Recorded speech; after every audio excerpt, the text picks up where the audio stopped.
All right.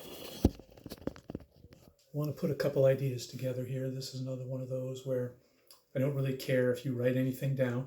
There's a couple formulas here. I have given those to you in the cheat sheet or the quick reference guide to confidence intervals. So you already have them. You're free to write them down again, of course. What we've been looking at is how to build a confidence interval. We want to take a sample from a population and see what that tells us about the population. So I take a sample of 25 Jeffco students, I test their IQs, I look at the average IQ for that sample, and I find that that average is 102. And I think that that means that the average IQ for Jefferson College students is probably somewhere close to 102. Okay, the 102, the sample average, or the mean of the sample that we're looking at, that's what we call a point estimate. I think that the average for the population is somewhere fairly close to that point estimate. This thing we've been building, our Z number, right, the 1.96, 1.64, 2.58, times the standard deviation of population divided by the square root of the sample size, we call that the margin of error. It's not always called the margin of error. Somebody came up with a new name for it. I don't care. I call it margin of error, and I always write it MO. So when we say fairly close to this, right, I think Jefferson College students' average IQ is fairly close to 102, say within 5 points. If we get that margin of error of 5, I think it's within 5 points of the 102. How sure am I of that? That's the confidence level. That's the 90 or 95 or 99.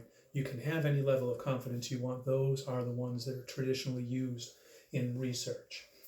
So I'm 95% sure that the average IQ score for Jefferson College students is within 5 points of 102.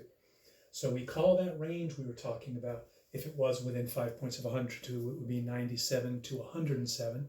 We are 95% confident that the average IQ score is between 97 and 107 for Jeffco students. Okay, that's what confidence intervals are all about. You already know how to build them. That's what we did last time, and we're going to do next time, including the calculator. But that's what they mean. And the rationale behind it is, right, we've been saying, if we knew the mean of the population, which now we're assuming we don't know the mean of the population, and we went out this distance in both directions, we would be 95% confident that our sample mean, this guy here, remember x bar is the mean of the sample, mu is the mean of the population. We would be 95% sure that our sample mean would fall within that range.